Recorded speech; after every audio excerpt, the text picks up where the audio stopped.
Hey, welcome back. I'm out here in the front yard today, just checking out the chestnuts. This is Mara de Val de Sousa. It came from Burnt Ridge in 2019, and it's really coming into its own. Check out the trunk down here. This thing is getting big. Very nice. I counted I think 30 or so burrs on here. Each one of those is a burr. And each one of those burrs has between 2 and 3 nuts in it. So let's see, I planted it in fall 2019. I think it was fall. 20, 21, 22. This is the 3rd year. And I think next year, probably, this thing is going to start dominating the canopy here. And what do I have down below is support species. I've got Gumi, fennel, which I did not expect to stay this long, blue false indigo, and then some ferns that were already here. So lots of nitrogen fixers, and I read in the how-to book about nuts by Martin Crawford, I forget exactly what the title is, that we should keep, I think it was 2 or 3 nitrogen fixers per tree, which seems like a lot, but so I'm trying to keep these trimmed. I went out with the hedge trimmer today, kind of cut a path around this thing. I'll show you, these are blue false indigos too. This is an elderberry that I planted. This thing is getting massive.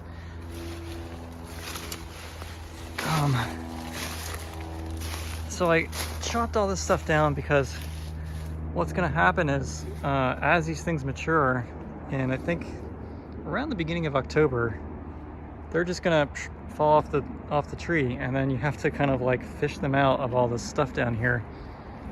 And if it's a mess, which, you know, it's got bamboo and all kinds of stuff in here that was kind of here before I moved in, and it's just kind of been continually coming back, it'd be a real pain to find them. The reason I chose this Mara de Val de Sousa and also silverleaf to pollinate it was I talked to the nursery people at Burnt Ridge, and they said that this is a good variety for the Pacific Northwest, and also it keeps the burrs closed when they drop. So some chestnuts, they will open up and then the nuts will drop out, and squirrels will definitely take those. So this is great. I was able to collect, I think, pretty much every single one last year, which is cool. Let's go through here again. I'll show you silverleaf. This is silverleaf. This is a Japanese variety. And Mara de Val de Sousa is an Italian, I think, European hybrid. Maybe not hybrid, just an Italian-European cross. And then this is a Japanese, mostly Japanese, but probably also has some European cross in there as well. So same thing. Got Gumi, there's another Gumi, lilac, fennel, and then the canopy tree that we want to have dominate over here in this whole area. I'm really happy with how fast they're growing, upright growth. And you can see probably in a year or two these things are going to start shading out the stuff underneath of it. I've also got a native currant here and an elderberry. So pretty soon it's going to be just managing the understory and trying to find some plants that are, you know, shade tolerant. I love checking out these burrs. It's very cool. People in the area have started referring to me as the chestnut guy because I'm just so crazy about these things. And I mean, there's a lot of reasons to like them. I mean, one, you've got food that's growing on the tree. Oh, look at that. Whoops. There's a walnut, I think, growing here. I need to pull that out. This is why it's good to clean out the understory every once in a while. So, yeah. So, food on the tree, and they are nutritionally equivalent to a potato or brown rice. So, really useful as kind of like a staple crop. You can dry them out and use them as a flour. So you can make chestnut pasta and chestnut all kinds of bread-like things. You can mix them in with your white flour or your whole wheat flour. And and the yields keep increasing. So I am not doing anything to this tree besides just kind of giving it occasional water and taking care of it and helping the nitrogen fixers thrive. And I'm getting bigger and bigger yields every year. So I counted, I think, 30 on Mara de Valdesousa. There's probably a similar amount on this. Here's my winter savory as a ground cover as well. And we've got some blue false indigos in there too, but it looks like they've already gone to seed.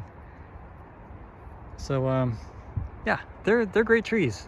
So what else do I like about them? Besides just the food value. So the other thing is that chestnut wood is a rot resistant wood. And these trees are well known for their coppicing ability. And what that means is you can, well, in the off season, you can cut them right to the ground and they'll sprout right back up. And this has been a practice in Europe for a very long time. I've heard thousands of years where they have chestnut stands, sweet chestnut, and they'll just continually coppice it on like a cycle, like 1 year, not 1 year, I think like 5 year, 10 year, 15 years, something like that, maybe even 20 year. And the regrowth is like very straight, and you can tell, I think, based on it's uniform as well. So like if you want 5 year, you'll get this one, 10 year, you'll get that much, and you know, so on and so forth. So you get like poles on a cycle, and you can divide your area up into different areas where you're coppicing on different cycles based on the area. I don't know, they're really useful. So it's rot resistant, it comes back from coppicing, it makes food. It's a good canopy tree. It's very drought tolerant too. Like I only have to, I have been watering them a little bit because they're still kind of establishing, but I think maybe next year it might be 0.